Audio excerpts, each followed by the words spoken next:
Today I'm going to show you exactly how to do your own free home evaluation, so let's get right into it. Now before we get started, my name is Bira Fatal, I'm a realtor, and I do want to give a quick disclaimer. As realtors, we do have access to data that you don't necessarily have access to, which allows us to be more accurate when doing this, but I just wanted to make this video to help you out and explain how you can do it yourself and get a pretty accurate number yourself. So the first thing you're going to do is you want to go to Realtor.ca and just make sure you have that tab open, and then in another tab you're going to open a Google Drive file, and then you're going to start putting in the information of your home. So we want to start by identifying the key features of the property we are looking to evaluate, whether it be an apartment or a house, detached, townhouse, row, whatever it might be. Let's get right into it. So for this, I'm going to imagine that we have a property that we're looking at, so I can follow along and show you the steps. But if you want me to help you with this and do this for your property, feel free to call, text, or even email, and I'm happy to help. It is free after all. So first off, what type of home do you have? So to get started, we're going to identify the type of home we have. So for example, for this example, I'm going to say we have a detached home. Right now, whatever kind of home you have, just leave a mark next to it or write it down on a piece of paper. And I'm going to give you a table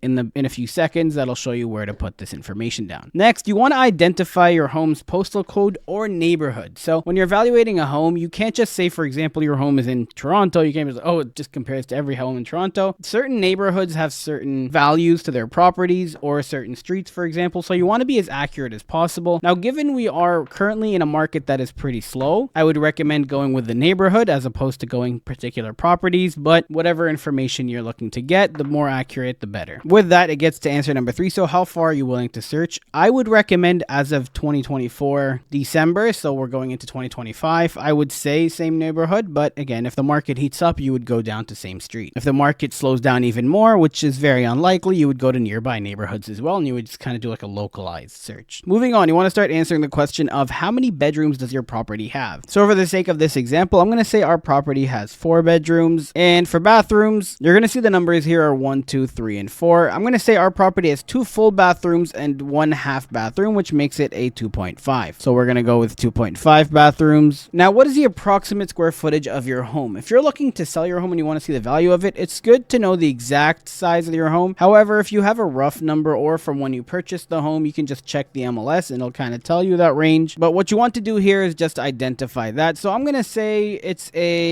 let's go with an exact 2750, right? That sounds around fair. And then we're going to go to home style. So what kind of home is it? Now, for example, for detached, it will differ quite a bit. If it's a split level or a condo apartment or a bungalow or whatever that might be, for our property, we're going to say it's a 2-story. And then we're going to scroll down, get to the age of your home. Now, again, this will show up if you've purchased your home, or you can just call the city and ask, or you could just call me and I'll help you get this information. But what you're going to do here is identify the age of your home. I'm going to say this property is 50 years old, which is the norm for this neighborhood. So for example, for my neighborhood, we're going to choose Erin Mills in Mississauga. Perfect. So we're going to say our property is 50 years old. And then what kind of lot does your property have? Is it a corner lot, which makes it more expensive? Is it like a large lot where there's acreage to it? Or is it a standard lot, which most homes have? Or could you not have a lot at all? So for example, if you're a condo unit, you don't have a lot. Like if you're an apartment, sorry, you do not have a lot. So we're going to go with standard lot, and then you're going to give it the size as well. So I'm going to say our lot is around 3,000 square feet. And then moving on, now we want to look at special features your home might have. So for example, our property, I'm going to say has a finished basement, renovated kitchens. Nope, not recently. We're not going to do that. No updated bathrooms. If you have that, you would select that option. And then moving on to the type of garage. Yes, our property has a garage. Let's say it's a 2-car garage. Okay. And then no swimming pool. Large backyard is subjective. What you mean by large here is that if it is larger than the average backyard in your neighborhood. And then waterfront view. Nope, we don't have. What else do we have? Well, for example, let's say our property, if it's a 2-story detached and has we're going to say separate entrance. So separate entrance, we're going to say it's a legal basement, so you can actually rent it out. And then whatever other information you have for your home. As soon as you do that, you're going to go down, you're going to fill out that information in a table. So this is a kind of table you have. You can do this by hand. You don't necessarily have to do it on a computer. But here I've already pre-filled out our information for the home. So the home type detached, bedrooms 4, 2.5 bathrooms, square footage is 2750, 2-story is the style, 50 years old, lot size 3,000. You get the picture. And now we're going to move to Realtor.ca. So in Realtor.ca, what you're going to do is you're going to click here and then you're going to search the neighborhood that you live in. For example, for this, we've already done Erin Mills, Ontario. It'll automatically correct to Erin Mills, Mississauga, Ontario. Now, when we do this as realtors, we typically like to take historic data. However, historic data for some reason isn't working on Realtor.ca. The whole website isn't working. There we go, we're back. And then you put in the neighborhood. Don't start looking at prices just yet. You're going to go to filters right here. And with filters, you would put the neighborhood up here. And then you're going to go into property type, residential or condo. So for us, we're doing residential for sure. Price, I would leave empty because that's what we're trying to find. How many bedrooms? We said we had 4 bedrooms. So we're going to go with 4. How many bathrooms? We said 2.5. So you're going to go 2 plus. And then land size, definitely less than an acre. Building type, it is a house for us. Building style, it's going to go detached. Stories, it's going to be a 2-story. Ownership type. So this is whether it's a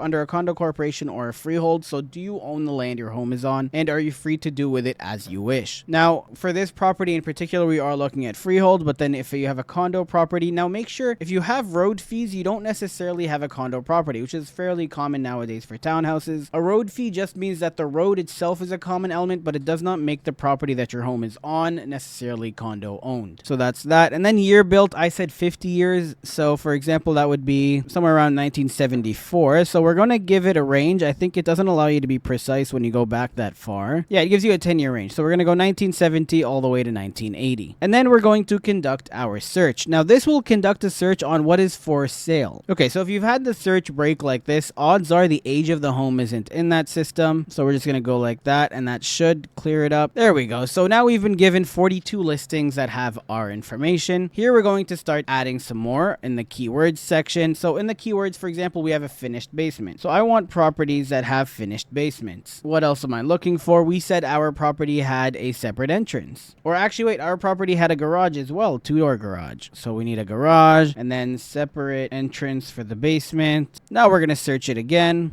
It's taking it down to 41 listings. Is this all within Erin Mills? So there is an issue here with the search feature. It's not giving me Erin Mills per se. So what we're going to do with this, Erin Mills is going to be this to that, all the way down here, and then up to this. So we're only going to look for properties in that range. The software here is fairly exhausting, so we're going to stick with that. Here we find 3 properties within the range of Erin Mills. Now what you're going to do is you're going to put your mouse on each property and open it in a new tab. So this property right here, property 1 is under Erin Mills. Property 2 is also under Central Erin Mills. Property 3 is actually in Streetsville, so we're going to remove that one. I guess it was on the edge of Erin Mills. So yeah, we're going to get rid of property 3 because it was in Streetsville, but we're going to keep property 1 and 2. Now because again, it's a slower market, so you're going to find less properties, but that doesn't matter. What we want to do now is we're going to have both properties right here, and then we're going to start inputting their information here. So we're going to name property 1 H1. You could copy down the address and just do that for the name of the property. I'm going to go H1 and H2. And now we want to start comparing features. So what kind of home type is it? Is it detached? Yes, that's detached. The second one, also a detached. So you would write the same thing there. So now we go into how many bedrooms does each property have. This one has 4 above grade bedrooms. So you're going to say 4. And then house 2 has, you're going to scroll down. You're going to find that here, 4 above grade. There we go. That's 4 above grade as well. On 2 bathrooms. So this one, the way this works is they have 3 total bathrooms, one of which is partial. So that means they have 2.5 bathrooms like our property. So 2 full bathrooms, 1 half bathroom. And then this property has 4 total bathrooms with 1 partial. So this one's going to be a 3.5 square footage. Now this one is going to be very iffy here. You're probably going to get a range, but there is some math we can do. So square footage of this property, yeah, 2,000 to 2,500 square feet is the exact square footage in the listing. No, it is not. So we're just going to take 2,000 to 2,500. Don't worry, I'll show you how to get an accurate picture of it now, but for now we're going to go 2,000 to 2,500, and then let's check the second property. It also says 2,000 to 2,500. Okay, in this event, what you're going to want to do is you're going to start adding up the rooms of the property. So 2,000 to 2,500. What we want to do is you're going to scroll down on that, and you're going to find the rooms right here.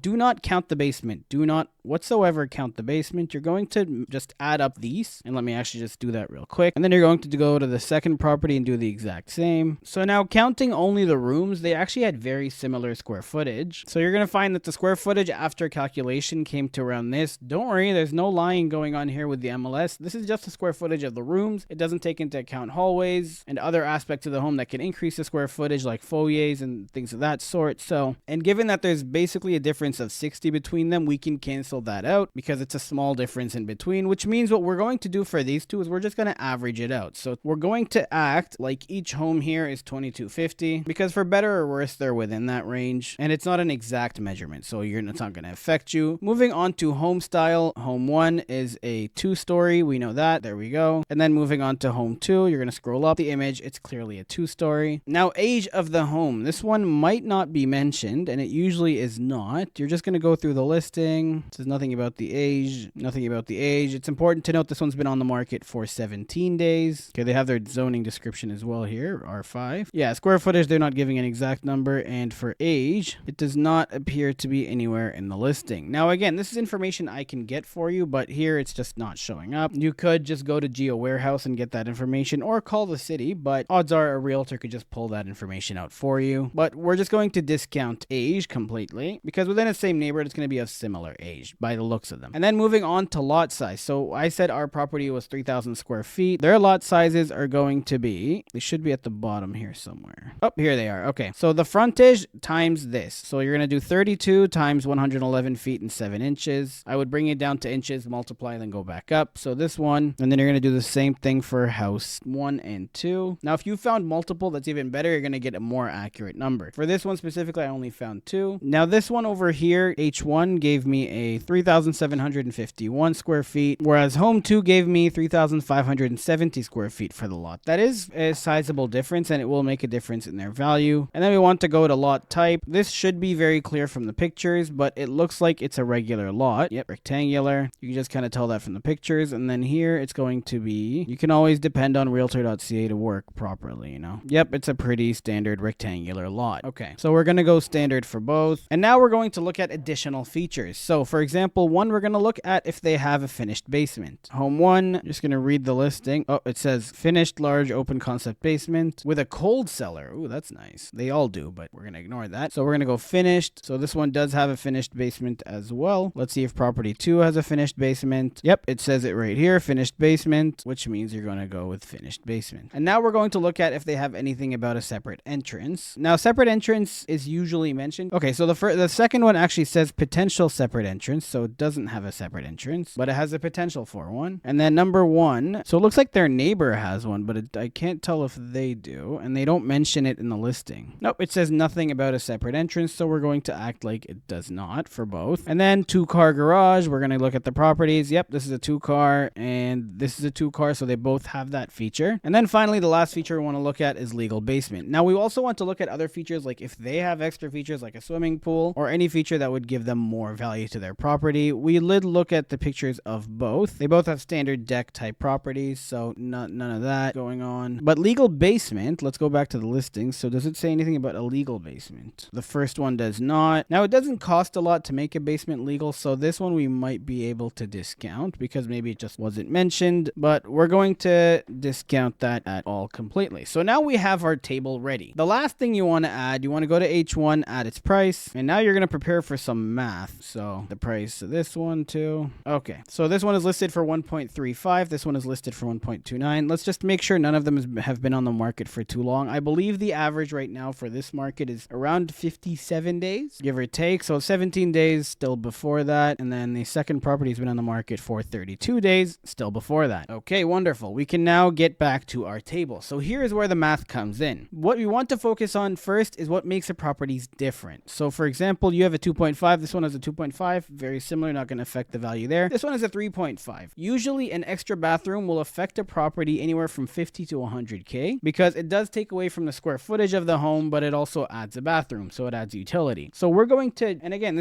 comes to the experience of the realtor, but for this one, based on what I'm seeing, I'm going to give it an extra value of 50K, and roughly you can go with that. Now, if you have a cheaper property, which is one of the 300, 400K properties, and you add a bathroom that doesn't take up square footage, it can actually add more. It can actually add up to 20% of the property value. Very rare, it does not typically happen, but it is just so you know the kind of range we're working with. But for this bathroom, based on what I saw, I'm going to say it adds 50K value to the home, and then they all have 4 bedrooms, so no issue there. Now we're going to talk about square footage in a bit. We just want to finalize everything else first. So they both have 2 stories. Age, we couldn't verify. Lot sizes. So these have bigger lots. Now depending on your town, neighborhood, and depending on the city you're in, your lot size actually does affect the value, and there's usually a square footage number to do it. So for here, what we're finding in Erin Mills, it is around $205 per square foot. So we're going to just do the math on that in a bit. Let's just note down 205. Now it is give or take. This is an area for negotiation where a good realtor comes in that can actually negotiate these things, but we're going to set the value at around 205. And then they all have finished basements. I don't know why I gave them separate entrances. They do not. So a separate entrance will usually add to the property, I'm going to say 10 to 30K in value. However, for our separate entrance, I'm going to say it's 30K because it's a separate entrance into a legal basement. So we're going to give it the higher end of that. And then they all have 2-car garages, and legal basement we could not verify. Okay, so I'm going to add a little row below, and here is where the math is going to occur. So first bit of math, we want to do lot size. So I want to bring down this property to this lot size, and I want to, as a result, bring down the price. So the difference between these two is going to be around, I think it's like 180. Nope. Yeah, it's going to be around it actually got pretty close, 180.54 square feet. So after some math, this one's going to have an extra $37,011 based on just the lot size. So we're going to remove that from the final price, given that everything else is averaged out. So here's the math you're going to do. You're going to take H1, H2, and then if you have H3, H4, H5, whatever the amount might be, the more the better, the more accurate the price you'll get. And then for H1, we're going to look through what we have. We are going to subtract this amount because this is an extra amount it has because of its extra square footage. Anything for H2, we're going to subtract 50K for the extra bathroom. Perfect. So we're going to get roughly 1.311 million for H1 and then 1.249. Now we get into their square footage. So with these two right here, they have the exact same. So what we're going to do is add up both of these numbers. So we're going to take the value of H1 and then you're going to add them. So we're going to get the average price. So add it up there. This, because there are two homes, we're going to now divide by 2, which gives us roughly an average price of 1.28 million. So 1,281K almost, let's say. And now we're going to take the square footage, which is 2250. So we're going to divide this number by 2250, and that is going to spit out